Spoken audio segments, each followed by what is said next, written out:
आज हमारे चैनल में आप सभी का बहुत बहुत स्वागत है।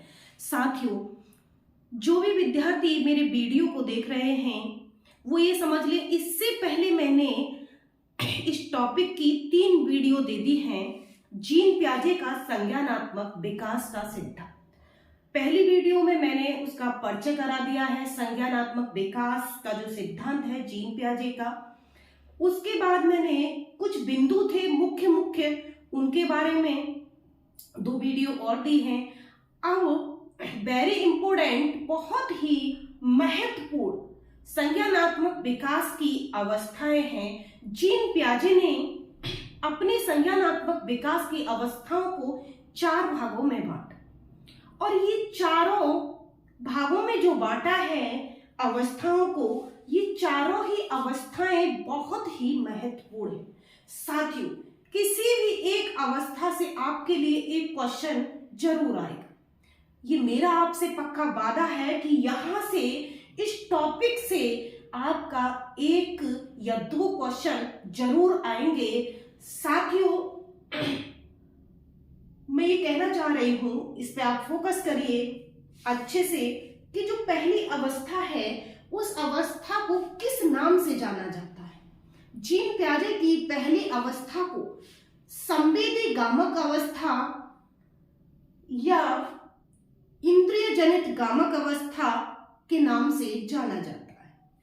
साथियों, वैसे तो हम संवेदी गामक अवस्था कहते हैं, जो प्रथम अवस्था है जीन पियाजे की, जन्म से लेकर 2 वर्ष तक। साथियों, इसको इंद्रिय जनित गामक अवस्था क्यों कहा जाता है?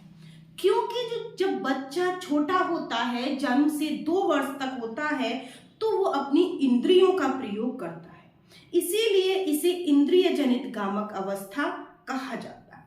साथियों, इसमें एक बहुत ही महत्वपूर्ण बिंदु है कि पूछा जाता है कि बच्चा किस अवस्था में वस्तुओं का स्थायित्व करना शुरू कर देता है, मतलब वस्तुओं को पकड़ना शुरू कर देता है, वस्तुओं का स्थायित्व शुरू कर देता है।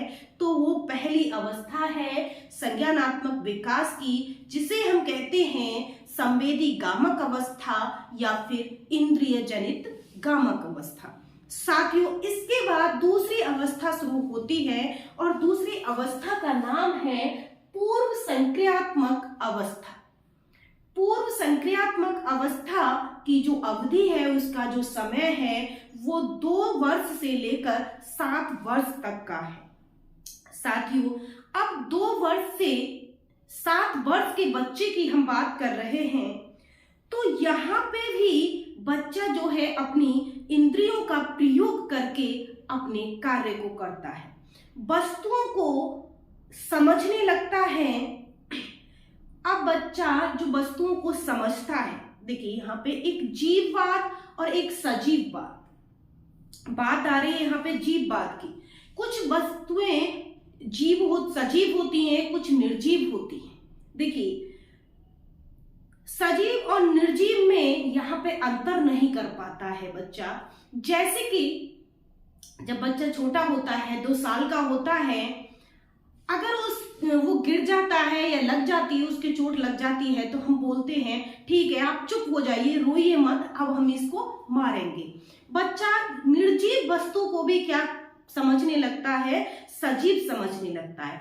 तो यहाँ पे जीववाद वाली भावना बच्चे के अंदर होती है। एक विशेषता आती है कि जीववाद की भावना किस अवस्था में आती है? जीववाद की बात पूर्व संक्रियात्मक अवस्था में की जाती है। एक आती है ईगो, अहकेंद्र।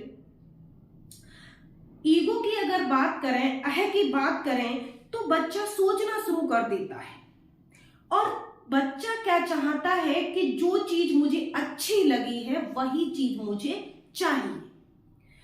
वो जो कर रहा है वो ठीक कर रहा है, सही कर रहा है। आप जो मैं कर रहा हूं, एक छोटा बच्चा होता है, मम्मी उसकी टोकती है, वो कहता है नहीं, मैं जो कर रहा हूं वो ठीक है, ऐसे ही होता है। देखिए, उसके अंदर क्या होता है? ईगो होता है, वो अहकेंद्रितवादी होता है। वो सोचता है कि जो मैं कर रहा हूं वही ठीक है। अगर उसकी मैडम ने बच्चे के लिए होमवर्क दिया है और होमवर्क में गलती से कुछ लिख गए, गलती से कोई वर्ड गलत हो गया, अगर मम्मी या पापा उसको सही करते, नहीं मेरी मैडम ने सही लिखा है, मेरी मैडम ऐसे ही लिखती है, मुझे ऐसे देती, लेकिन उसको, क्योंकि बच्चे के अंदर इस टाइम ईगो होता है,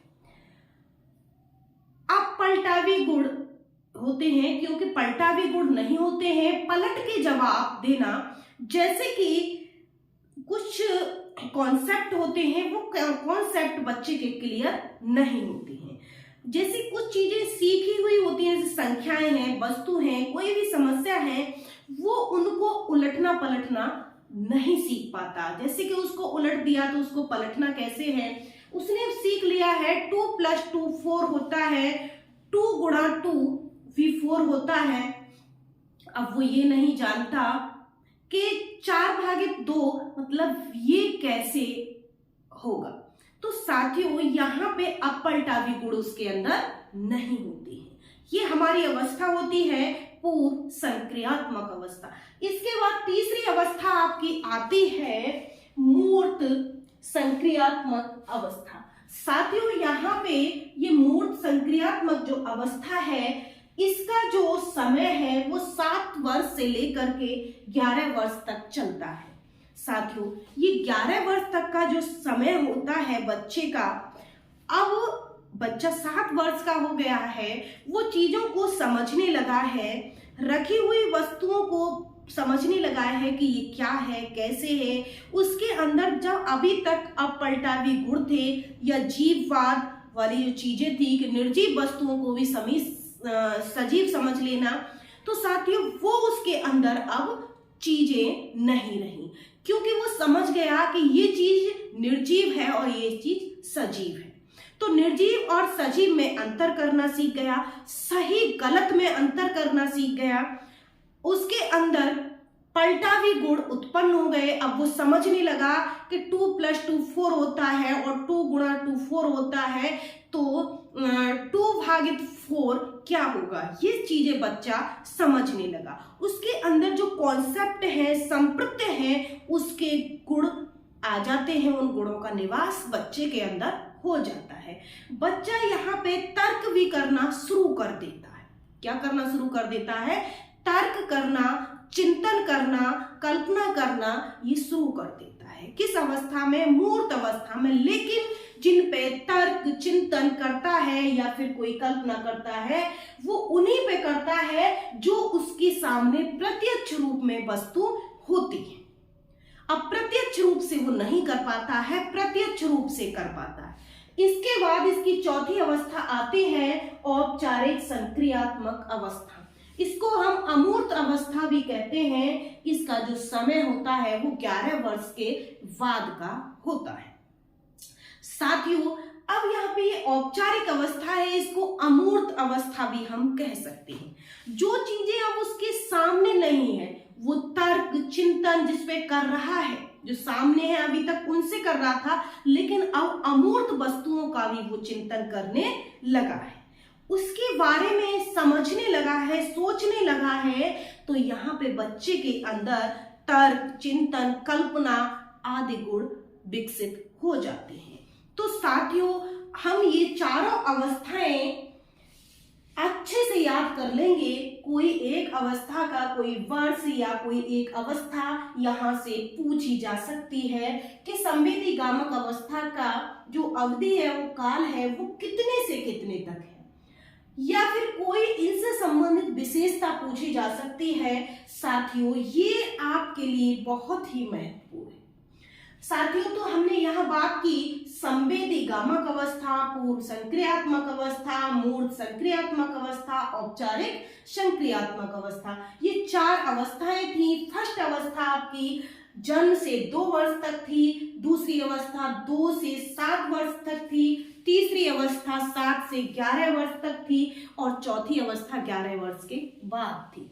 तो साथियों ये हमने चारों अवस्थाएं पढ़ ली, कंप्लीट कर ली अच्छे से। साथियों मुझे लगता है कि आपके समझ में आ गया होगा, और साथियों अगर अच्छे से समझ में आ गया है तो प्लीज मेरी वीडियो को लाइक अवश्य कर दें। साथियों, और जो भी अपने साथी हैं उनसे भी कहें कि मेरी वीडियो को सब्सक्राइब कर लें, जिससे कि उनको भी प्रतिदिन जो भी क्वेश्चन पेपर में आएंगे वो उनके लिए मिलते रहें। धन्यवाद साथियों, जय हिंद।